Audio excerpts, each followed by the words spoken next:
1955. Para mantenernos unidos. A mi parecer, así como al de ustedes, creo que podemos decir que la conferencia de Servicios Generales de Alcohólicos Anónimos ha tenido éxito. Me gustaría poder expresar mis sentimientos en palabras. Este, en realidad, es el apogeo, el punto culminante de todas nuestras esperanzas, para el futuro, de AA, porque el próximo domingo, va a recaer sobre ustedes, mis buenos compañeros, la principal responsabilidad del futuro de esta sociedad, en su totalidad. Me imagino que ustedes se están preguntando, ¿por qué se está haciendo esto? ¿Quieren Lois y Bill librarse del asunto? ¿Están cansados? Ni de cerca. Ya saben. Esto nos encanta. No, no es esto la razón oculta. Al igual que con otras muchas cosas que hemos hecho, ha habido un motivo inconsciente que poco a poco ha venido revelándose. Hace muy poco tiempo me di cuenta con más claridad que nunca del por qué parece deseable hacerlo. Cuando te paras a pensarlo, casi todo alcohólico en esta sala, y su familia también ha sido afligido por una relación parental torcida. En algunos casos, nos vimos abandonados de muy joven. Pero en la gran mayoría de los casos, nuestros padres se aferraban a nosotros equivocadamente. Y por eso no estuvimos preparados para asumir la responsabilidad adulta y al vernos enfrentados con la vida real, no lo pudimos aguantar. Fuimos a escondernos en la bebida y no tardamos en convertir a nuestras parejas, más a menudo nuestras mujeres, en nuestras madres o tal vez en nuestros padres. Por lo tanto, la historia de nuestra enfermedad siempre ha sido afectada por una relación parental torcida. No es cierto que cuando José Fulano va a Kokomo, inicia un grupo, reúne a algunos amigos a su alrededor, en un sentido, se convierte en un mini dictador, un papa o lo que prefieras, y que sus primeros amigos de la jerarquía son autonombrados. Pero con el paso del tiempo, si este fundador y sus amigos no se retiran voluntariamente al margen, se van a ver rodeados de multitud de chiflados que les dicen: ¿cuándo ustedes van a dejarnos a nosotros tomar el mando? Los ancianos que se retiraron a tiempo al margen y que lo han hecho de buen grado, llegan a formar un liderazgo secundario de AA. En el sentido de que, cuando se presenta un problema muy grande, el grupo los consulta debido a su muy larga experiencia. Pero ya no participan activamente en la administración y dirección de las cosas.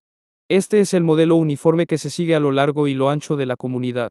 Un modelo uniforme que ya podíamos ver en 1945, en Nueva York. Nos dimos cuenta de que no podríamos llevar a cabo los asuntos mundiales de AA, basándonos en un principio diferente al principio en que los grupos insistían en llevar a cabo sus propios asuntos. Además, se puso bien claro que debido a la falta de vínculos entre la Junta de Custodios y ustedes, cuando murieran o se vieran desacreditadas, etc., las pocas personas que constituían el vínculo, los custodios se encontrarían repentinamente aislados, una jerarquía de servicio, por así decirlo, aislada en una isla, en medio de un mar inmenso de democracia. Nos era evidente la necesidad de forjar un vínculo y de investir en ello, de alguna que otra manera, la autoridad final de nuestros servicios mundiales. Entonces, nos planteamos la pregunta de cómo íbamos a forjar este vínculo. ¿Podríamos mostrar la calidad de estadista suficiente para hacerlo? ¿Podríamos despojarnos de nuestras ambiciones personales? ¿Podríamos reunirnos aquí para servir a la comunidad en su totalidad y no ser una cámara de compadreo? ¿Podríamos encontrar un método de elegir delegados que eliminara las presiones políticas asociadas a los nombramientos personales, eliminar los acuerdos entre bastidores con sus candidatos predilectos, y todo ese politiqueo? Me parece que estos años de experimento nos han demostrado claramente que tenemos bien asegurados estos principios básicos. Siempre habrá oportunidades de mejorar, pero creo que hemos sometido esta cosa a una buena prueba. Y por mi parte, me siento suprema y absolutamente seguro de nuestro futuro. Puede que algunos digan, hemos visto en nuestra área un tráfico de influencias, un intercambio de votos, y no debemos nunca mezclar a con el politiqueo. Mantengámoslo sencillo. Pues, se puede exagerar este asunto de la sencillez. Puedes construir un automóvil y no ponerle ruedas y habrá 4 partes de menos, pero no te va a llevar a ningún lugar. Hace años, las tradiciones originales de Alcohólicos Anónimos decían que esta sociedad debe tener el mínimo posible de organización. Cuando redactamos la forma corta de las tradiciones, hicimos una pequeña revisión. Dijimos que como tal nunca debe ser organizada, no debe tener organización alguna, pero podemos crear servicios que nos hagan posible funcionar. En otras palabras, podemos tener servicios organizados, pero esos servicios no pueden nunca gobernarnos a nosotros los no organizados. Y creo que el tiempo y la experiencia siguen apoyando estas tradiciones. En el proceso de construir esta conferencia, yo no he sido más que un espejo, un reflejo de experiencias. Me he encontrado en pleno centro de esta cosa, de donde tengo una visión más clara que la mayoría de gente, y, me imagino que muchos de ustedes lo han aprobado porque yo le he dado el visto bueno. Pero de hecho, la aprobación de esta cosa de todos nuestros arreglos estructurales y de servicio ha surgido exclusivamente de nuestra vida de grupo y nuestras experiencias de intentar vivir y trabajar juntos. Si repasamos las formas principales de asociación que los seres humanos han formulado para gobernarse, tenemos una lista más o menos como esta: anarquía, democracia, la república, tenemos la jerarquía y la dictadura con más o menos jerarquía. Dictadura, jerarquía, república, democracia y anarquía. Ahora bien, esta palabra anarquista ha adquirido una mala fama, ha llegado a significar antisocial. Me imagino por qué hace años Emma Goldman tiró bombas en Chicago para provocar la anarquía. Esto nos parecía un poco inapropiado, y llegamos a suponer que el concepto original también lo era. Pues, no es exactamente así. No me considero muy bien informado acerca de la historia de tales asuntos, pero creo que el inventor del concepto de anarquía fue un benigno príncipe ruso quien, a pesar de su nobleza y circunstancias sólidas, creía que el sistema de su país estaba muy mal. Y por ello propuso lo que se llamaba la anarquía. Su propuesta era muy benigna: que se concediera a todos los hombres y mujeres una libertad absoluta, que no se impusiera a nadie ninguna restricción gubernamental, porque estas restricciones y las exigencias de autoridad de la clase dominante eran la causa de los problemas. Por lo tanto, dijo el buen príncipe, si se liberan a todos sin restricción alguna, todos cooperarán para el interés común. En otras palabras, concedería a todos su libertad individual sin condición. Pues claro que no se desarrolló nada parecido.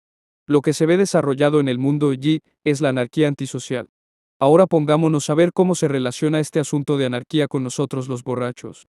El alcohólico que todavía bebe, claro que es antisocial, tira bombas. Hay que hacer todo a su manera, un enfoque de todo o nada.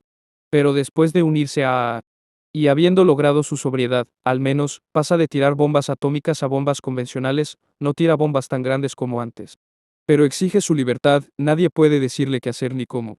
No va a tomar órdenes de nadie en Alcohólicos Anónimos. Y por eso en nuestra conferencia a título de prueba, en el artículo 12, aparece una estipulación que reconoce este punto de vista y me parece muy sana.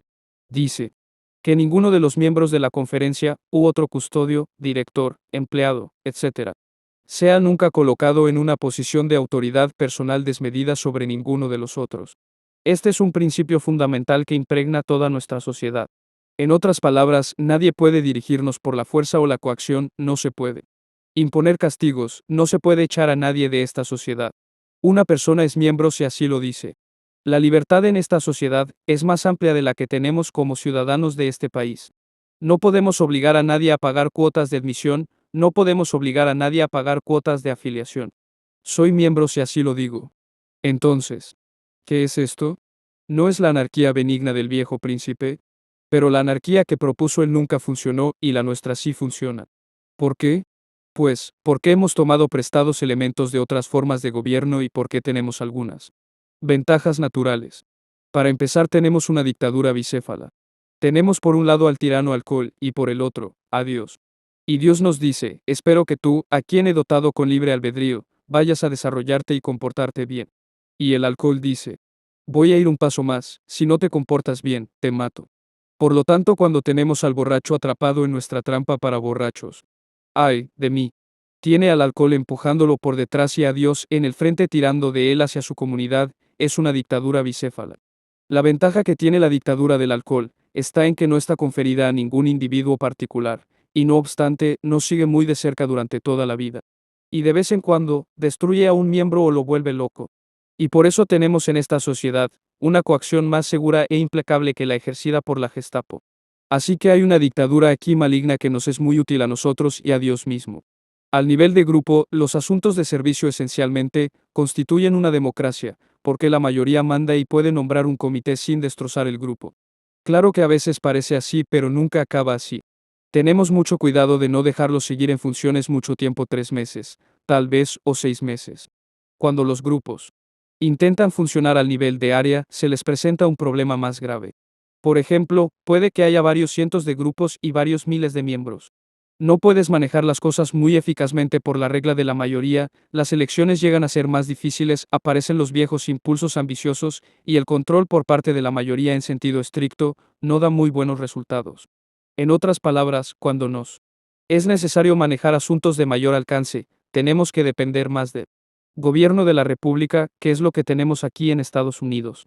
Y. ¿Qué es una república? Pues, como yo lo entiendo, es una forma de sociedad en que la regla mayoritaria es la autoridad final, pero que permite el nombramiento de oficiales bajo determinadas condiciones para asegurar una administración más eficaz. Aquí en Estados Unidos, por ejemplo, no elegimos a los jueces integrantes del Tribunal Supremo. ¿Por qué? En la práctica, ¿cómo podrían saber 150 millones de personas quiénes serían los 9 abogados idóneos para integrar el Tribunal Supremo? Y estos jueces que se suponen objetivos, apartados de los conflictos políticos. ¿Los vamos a elegir por un conflicto electoral? No. El presidente, un político, los nombra. Pero en caso de que el nombramiento parezca políticamente motivado, la democracia se interpone. El Senado puede decir, no, no nos gusta este candidato. En otras palabras, hay un equilibrio de poderes. En los trabajos de los intergrupos empezamos a ver funcionar esa forma. Algunos de nuestros intergrupos son dirigidos todavía por los ancianos, y sus amigos bien dirigidos, diría. Pero en la mayoría de los casos, en los días pioneros, la cooperación entre las áreas era tan mala que ni siquiera podían reunirse para establecer una asociación intergrupal. Recuerdo un pueblo donde las riñas entre 4 o 5 facciones diferentes eran tan tremendas que no podían ponerse de acuerdo para nada. Los grupos podían elegir, por votación mayoritaria, un representante para ir a la reunión. Pero cuando los representantes llegaban a la reunión, y cuando intentaban elegir un comité por procedimientos ordinarios, pues, aun en los casos en que acababan eligiendo un comité, había siempre una gran y hostil mayoría que no permitía funcionar a los comités. Ni podían alquilar una oficina y contratar a una persona para atender al teléfono. Todos estos importantes hombres de negocios de hombres, por ejemplo, que asistían a una reunión corporativa y que como director podía votar para aprobar gastos de $500,000 al llegar a una reunión de negocios de armaba un escándalo por el precio de los timbres postales. Simplemente no funcionaba. En la mayoría de los casos, cuando el asunto se había convertido en tal desguión-madre, alguien intervenía para ofrecer una solución. En esta área a la que me estoy refiriendo, la solución era algo anarquista. Alguien dijo, miren, compañeros, aquí tenemos a los delegados de todos estos grupos, hay que asumir que todos son hombres buenos. Entonces, ¿por qué no seleccionar al comité por sorteo? Saquemos 5 nombres del sombrero, y ellos constituirán el comité que dirija la oficina durante este periodo. Y al terminar el periodo los echaremos para seleccionar otros 5 por sorteo. Pues, en su primer intento, 3 de los 5 seleccionados eran chiflados, y la dirección fue horrible. Pero el momento en que echaron la selección a suertes, la fricción política se desvaneció. Y allí empezó la costumbre de elegir por sorteo. No la inventé, de hecho los griegos la utilizaban, de esto me enteré hace muy poco. Así se podría reducir la fricción política. Cuando llegamos a los asuntos de nuestros servicios mundiales, el principio se parece al que vemos al comienzo de un grupo de AA. El doctor Bob y yo nos dimos cuenta de que sería necesario publicar literatura para todo el movimiento, que íbamos a necesitar un servicio de relaciones públicas, y que si publicamos algo nos iba a llegar un diluvio de solicitudes de información. Y no tendríamos que ser clarividentes para saber qué íbamos a tener que comer. Así que necesitamos algún dinero. Y para que siguiera funcionando tendríamos que proporcionar varios servicios. Entonces abordamos a algunos hombres no alcohólicos. Y al principio estos hombres formaron una especie de comité periférico que nos ayudaba a mí y al doctor Bob, principalmente a tener algo que comer. Y luego escribimos el libro de AA. Porque no podíamos reunir fondos suficientes para la fundación en construcción, y entonces vinculamos esto con la fundación. Y de ello surgió este grupo de servicios en Nueva York que nos ha ayudado a funcionar como una totalidad. Y llegó el año 1945 y teníamos estos servicios, una gran parte, todavía invisibles al miembro común y corriente, servicios que habían facilitado la difusión de esta cosa. Todas partes del mundo, que nos habían proporcionado literatura básica y uniforme, que habían desenmarañado nuestras relaciones públicas. Y todos los miembros de AA, naturalmente daban todo esto por sentado porque sus 2 padres y sus amigos estaban allí cuidando y ocupándose de todo. Y lo único que el miembro individual tuvo que hacer fue echar 10 centavos en el sombrero y hacer algunos arreglos locales. Y de esas circunstancias surgió la idea de que AA, en su totalidad, era infalible. El miembro individual de AA sabía que él no era infalible, que más le valdría estar vigilante y su grupo sabía que más le valdría estar vigilante. El área tenía problemas que le afectaban como un todo. Pero la comunidad de alcohólicos anónimos nunca había tenido problemas que le afectaran por todas partes. Y debido a que estos servicios eran remotos e invisibles, era muy natural que el borracho común y corriente dijera, claro que estamos cuidando las cosas aquí. Estoy cuidando mi sobriedad, estamos cuidando a nuestro grupo, estamos cuidando a nuestra área. Pero en cuanto a alcohólicos anónimos, pues, Dios, lo está cuidando y nunca le puede pasar nada malo. Algún día nuestra sociedad tendrá que lidiar con problemas que le afecten en su totalidad. Y tenemos la suerte de haber llegado al punto en que sabemos lo suficiente de la recuperación, la unidad y el servicio para poder decir que podemos valernos por nosotros mismos. Podemos funcionar. Creemos sinceramente que tenemos aproximadamente los principios correctos para asegurar la difusión de la recuperación, para mantenernos unidos. Y servicios suficientemente organizados para seguir funcionando sea cual fuere la crisis. Y estas percepciones no se han originado conmigo, se han originado, mis compañeros, con ustedes.